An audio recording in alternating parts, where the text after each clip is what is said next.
So now that the games are out of halftime, we have some more games here going on right now.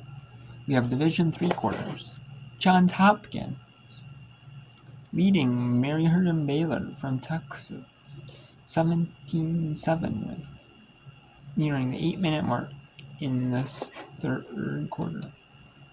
In the Division 2 semi, Minnesota State Mankato. They're tied with number 1 seed Valdosta State. They reseed after the semi. Top 4 remaining teams are Valdosta State Stone Road taking 11-3 Minnesota State. It's 14-0 with 11:48 to go and counting. Here in Division 2 semis. The first of 2 Division 2 semis. They're both played one after the other. And then we have Bethel, Minnesota leading Susquehanna 14-7. We have Mount Union on the road at Salisbury, Maryland. Here. That is 12:10 to go. Mount Union has the football. So let's go to Hardin Baylor. They are on the road in Texas here, or in Maryland here. What a hurdle right there. And now we got just under 7 to go here in this game here in the third quarter. We'll take you to it here. The 18 with 17 on that last play. Leger in motion. Here's Ranello, flushed, and he's going to pull it down. Use just a couple of quick fakes just to give himself a little more space before Verrett brings him down at the 16-yard line.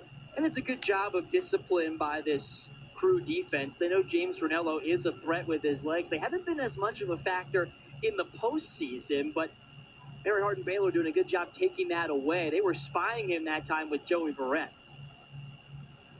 All right, they should point out Will Leger now 4 receptions, 128 yards. It's a big game for Leger. Start checking out his career game numbers as Ranello sacked, fumble, nice strip on the play that time. T-Ron Brown with the sack and the forced fumble and the recovery by the Crusaders. And Hardin Baylor gets the football, stops the Johns Hopkins defense. That was going pretty well here on their opening drive of the quarter here. But the strip sack in the recovery, and that makes it Hardin Baylor football. We got Valdosta State here with the ball in first and goal, and the run in, and that is touchdown. Valdosta State Blazers. Number 25 gets a touchdown for Valdosta State here to put them up 20-14, giving themselves a little bit more comfortable of a lead here. We have Susquehanna here with the football on their 49-yard line of Susquehanna on their side of the field, just barely on their side of the field. You're nearing just under 11 minutes to go here in the handoff. Gets one, maybe two. And then we have Mount Union with the football here. Or no, it's Susquehanna with the football, my bad.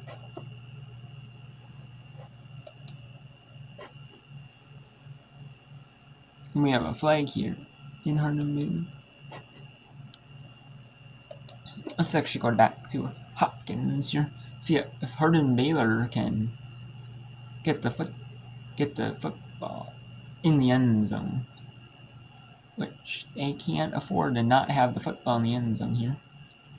Already 5.5 to go in the third quarter here. Hardin Baylor has been pulling off of upsets on the road here. They've been playing almost like every single, I think it was either every single game or every game but maybe the first game on the road. So, and steps back to pass. And pass interference. Yep, that's a clear pass interference, a clear push off. And that's going to be at least 15 yards or possibly a spot foul. I'm not sure how they do in college, but that's going to be at least 15 yards. And it's late, which Johns Hopkins doesn't like, but I think if we see it again, it's a good call. Right? I don't think the defender there ever turned his head and found the football. That's Lutzel in coverage here against Royals. And I think the contact comes before the ball arrived. Yep, and that is before the ball arrived, and you can clearly see it. You can clearly see the push-off on the Hopkins defender right there. And that is first down, make it near midfield. And that will be pushed out of bounds at the 42. So it'll be 2nd and 2 maybe? 2nd and 2, 2nd and 3 maybe, depending on where the ball was spotted. No, they're going to say it was 2nd and 5. Okay. They're going to say it was 43. Okay, so it spotted the 48. From Division II, Pittsburgh State. He was a gorilla. Now he's a Crusader. All right, calls for the snap, does right. Looks after the pump fake. Throws behind Royals and incomplete.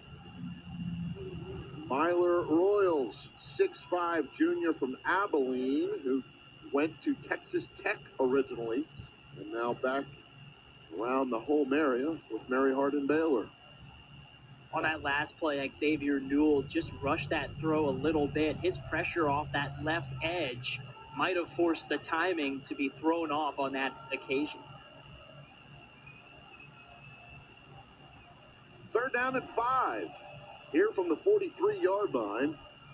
And calling for the snap right. Hit as he throws. Incomplete. I don't know if that was... Did he move the ball forward? All right. An incomplete pass, truly. Actually, I'm questioning it, but there wouldn't be a shot at replay anyhow. That doesn't exist. 3rd down, now 4th. This is an incomplete pass, and it's batted in the air right away by Craddock. He was bull rushing up the middle. Hopkins sent the house, and there was no chance for Wright on this play. That's less than 2 seconds after he drops back. He's lucky that didn't turn into a big negative play. Watch the fake here. Jay's defense coming up once again. It's Lopez. We'll send it down. Rich will call for the fair catch. That'll be a fair catch near the 10. Right on the 9, that'll be for Johns Hopkins here. Either so.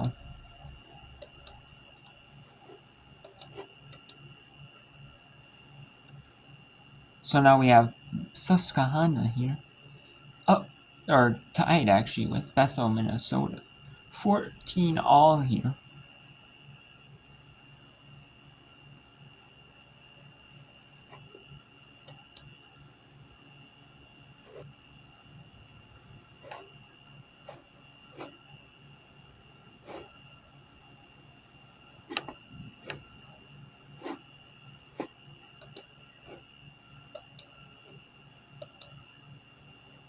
And while they're doing the kickoff there, we're going to Mount Union.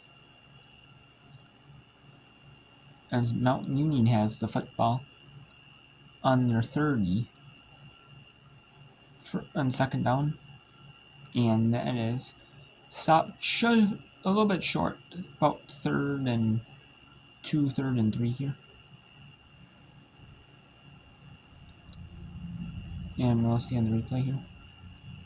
Tough to tell, but probably 3rd and about 2. No, they're going to say actually 3rd and 4. Tough to tell on that last one, I guess, but we'll stop 4 yards short. No.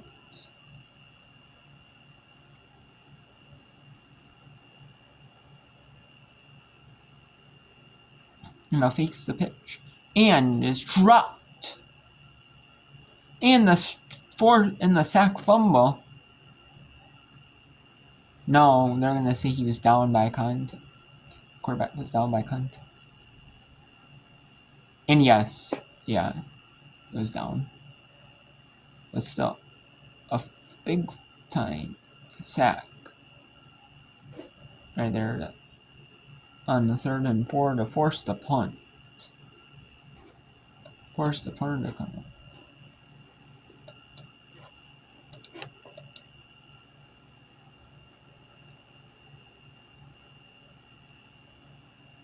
You know, it was Hardin Baylor football.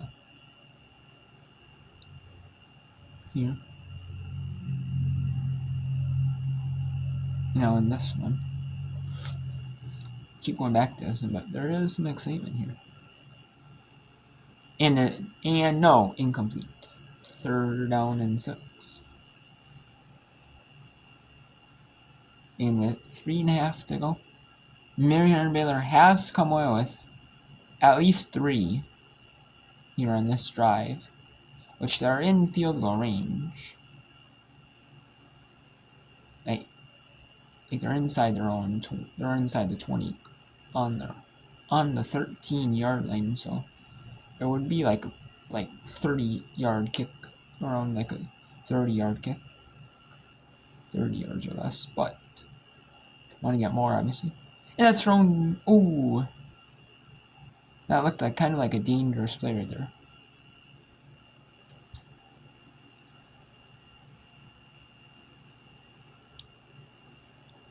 Looked like it was either dropped by the receiver. Let's see here. Oh, no, it's thrown behind the Hardin Baylor receiver a little bit. And that could have turned out bad. Hardin Baylor, and is the kick good? Yes, it is. Hardin Baylor comes away with 3, and that makes it 17-10. Hopkins still up, but a nice drive by Hardin Baylor. At least come out with 3 on that, which they absolutely needed. I mean, they didn't absolutely have to have it, but come out with no less than 3, you know? It would have been a disaster, especially being from where they were.